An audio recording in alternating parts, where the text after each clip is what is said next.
Welcome students, this is a continuation of acoustics chapter. In this class we are going to learn about reflection of sound and laws of reflection. Reflection of sound. When you speak in an empty room, you hear a soft repetition of your voice. This is nothing but the reflection of sound waves that you produce. So let us discuss about the reflection of sound in detail through the following activity. When sound waves travel in a given medium and strike the surface of another medium, they can be bounced back into the first medium. This phenomenon is known as reflection. So what is reflection? When sound waves travel in a given medium, it strikes the surface of another medium, they can be bounced back into the first medium. This is known as reflection. In simple, the reflection and refraction of sound is actually similar to the reflection of light. So, the bouncing of sound waves from the interface between two media is termed as the reflection of sound. Bouncing of sound waves from the interface. So, this is the interface between two medium. So the waves that strike the interface are termed as the incident wave. So this wave is incident wave because the wave that strike the interface, this is the interface. And the wave that bounce back are termed as reflected wave. This is incident and this wave is reflected. So this is the interface between the two medium. Next, laws of reflection. Like light waves, sound waves also obey some fundamental laws of reflection. So these are the two laws of reflection are applicable to sound waves as well. So first one is the incident wave, the normal to the reflecting surface and the reflected wave at the point of incidence lie in the same plane.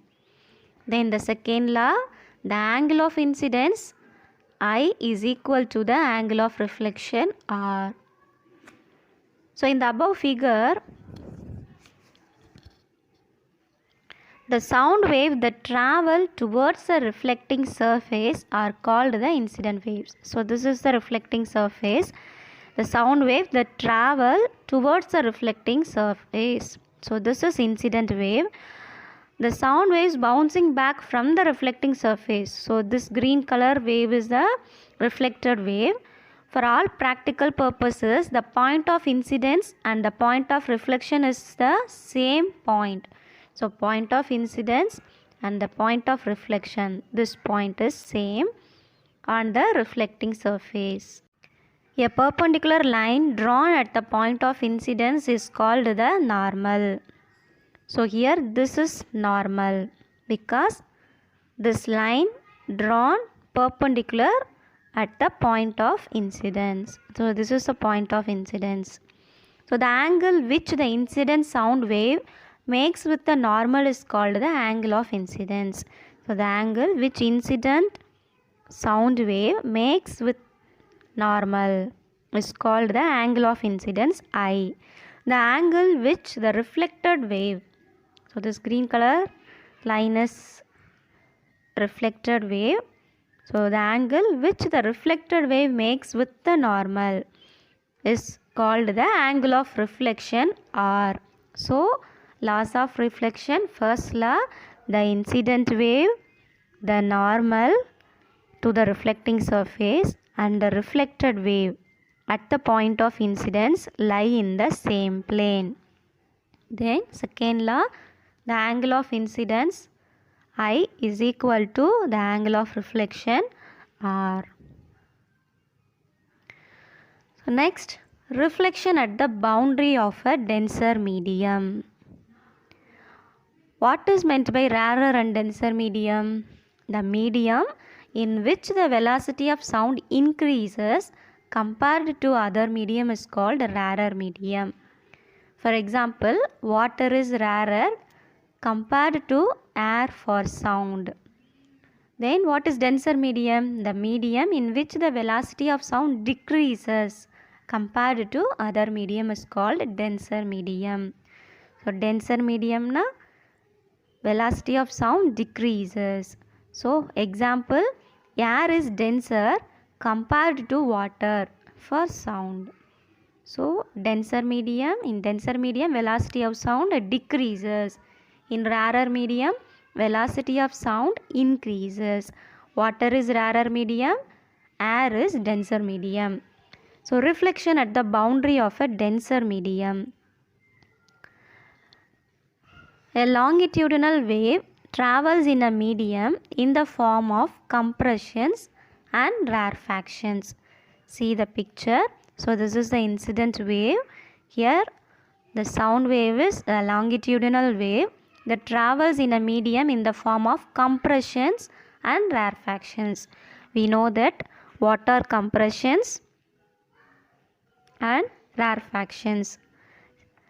Series of high and low pressure regions called compressions. So high pressure regions compression, then low pressure region rarefaction. So here a longitudinal wave travels in a medium in the form of compressions and rarefactions.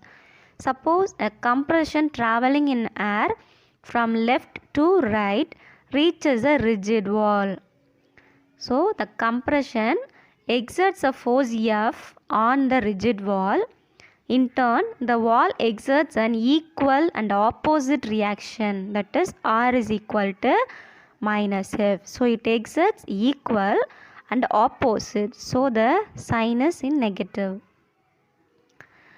on the air molecule. So this results in a compression near the rigid wall. A compression traveling towards a rigid wall is reflected back as a compression. So this is the direction of compression is reversed. So when sound wave travel in the form of compression and rarefaction, then a compression traveling towards the rigid wall is reflected back as a compression, but the direction of compression is reversed. See, this is reflected wave. So here this is the compression region. Next, reflection at the boundary of a rarer medium. Consider a wave traveling in a solid medium striking on the interface between the solid and the air. The compression exerts a force F on the surface of the rarer medium. See, this is the incident wave. So a wave traveling in a solid medium striking on the interface between the solid and the air. So we know that air is a denser medium. Here the compression exerts a force F on the surface of the rarer medium, as the rarer medium has smaller resistance for any deformation. So the surface of the separation is pushed backwards as the particles of the rarer medium are free to move. So a rarefaction is produced at the interface. So a compression is reflected as a rarefaction, and a rarefaction travels from right to left. So from left to right the incident wave is compression. Then it is reflected as a rarefaction. So this travels from right to left. Then reflection of sound in plane and curved surfaces. When sound waves are reflected from a plane surface, the reflected waves travels in a direction according to the law of reflection. Here the intensity of the reflected wave is neither decreased nor increased. So in plane surface, there is no change in the intensity of sound wave. But when the sound waves are reflected from the curved surfaces like convex or concave, the intensity of the reflected wave is changed. In convex surface, when reflected from a convex surface, the reflected waves are diverged out and the intensity is decreased. So in convex surface, the intensity of sound wave is decreased Here the reflected waves are diverged out. But in concave surface, the sound is reflected from a concave surface. The reflected waves are converged and focused at a point. Here the intensity of reflected waves is concentrated at a point. Next, in parabolic surfaces are used when it is required to focus the sound at a particular point. So many halls are designed with parabolic reflecting surfaces. Then in elliptical surfaces, sound from one focus will always be reflected to the other focus, no matter where it strikes the wall. So here sound from one focus will always be reflected to the other focus. This principle is used in designing whispering halls. So in a whispering hall, the speech of a person standing in one focus can be heard clearly by a listener standing at the other focus, because when sound in elliptical surfaces, sound from one focus will always be reflected to the other focus. Students, hope you all understood about the reflection of sound wave and loss of reflection, then reflection of sound in rarer medium, denser medium, then in plane curved surfaces. Thank you.